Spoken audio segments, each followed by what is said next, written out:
Stephanie Gray gets that question all the time. If you watch her lectures, people, when she does a Q&A, first thing coming out. Same thing with Scott Klusendorf and Greg Cole and Sean McDowell and Alan Schumann and Frank Turk, all those guys, Jeff Durbin. So I'm going to say that question to you. That's a valid question.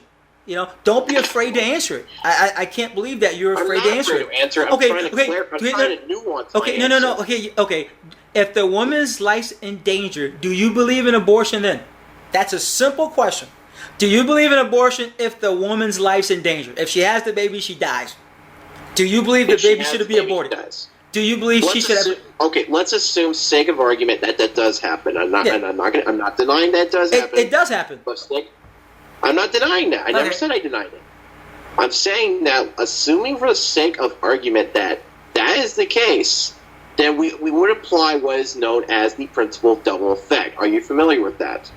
Explain it. Okay, are you familiar with the works of Thomas Aquinas? Not really, but go ahead. Okay, Aquinas made this argument that the principle of double effect is basically the idea that if you you can take something that is morally evil and then to cause less harm than what it is. So basically, for example, let's take the classic train analogy where there's two train tracks. There's a couple of people tied to one train track, and then there's one person tied to the other. And you're given a moral choice. You can either pull the train track line where you can either save one person or you can save three.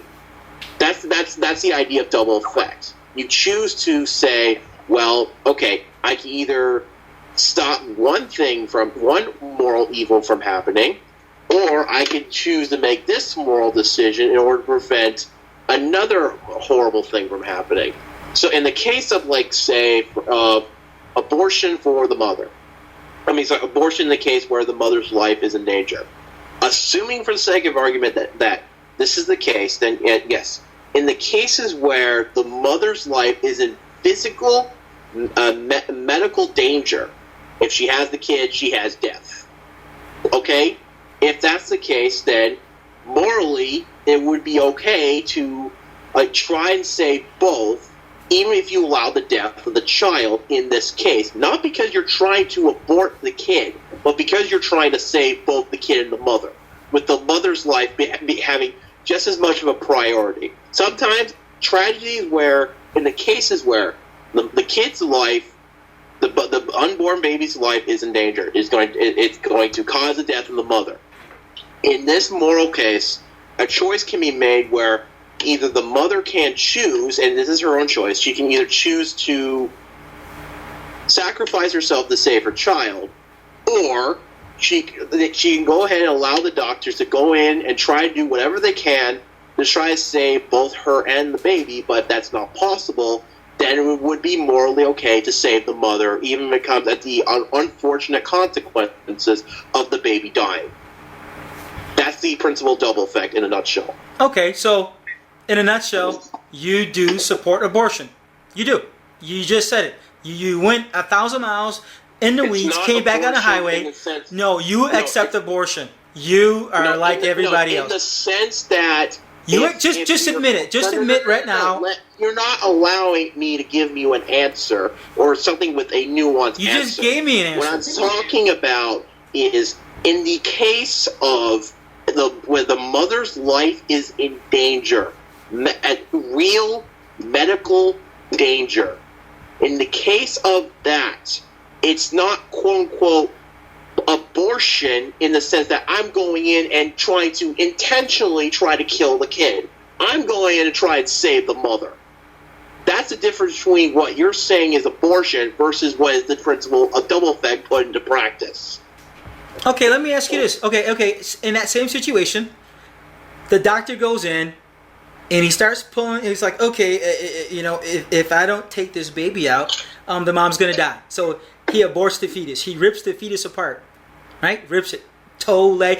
Stephanie Gray likes to show those movies, abortion movies, and Scott Klusendorf, they're known for showing abortion videos of babies being ripped apart, right? So in that case, if the woman's life's in danger, The doctor does the exact same thing. He rips the baby apart. You accept abortion. You're just mincing words. You, Stephanie Gray, Scott Klusendorf, Greg Kuko, all you guys are double speaking. You accept, you support. Understand that No, I do. It's an abortion. I just explained it to you. It's not abortion in the sense that we are going in and intentionally wanting to murder a child. That's what you're doing. You're ripping the baby apart, just like a regular abortion. You're doing exact same actions. Wow. You support abortion. Thomas Aquinas supported abortion. That's hilarious. Yes. Hey, you don't need to go 1,000 miles in the weeds. What you did, you're ripping the baby apart just like a regular abortion. You support abortion. Stephanie Gray does. Scott Klusendorf. You guys all support abortion. But you're hiding behind your little morals. You're hiding behind your little Christianity. You're hiding behind your little excuses. You just shut up about that. Just be honest. Just be honest, pro-lifers. You do accept abortion. You accept abortion. You support abortion. So why do you? So okay. With that admission, you support abortion at some level. No, hang on. That's the most idiotic statement I ever heard. No. Hey, hang on. You do support abortion at some level. So why do you condemn women who have abortions?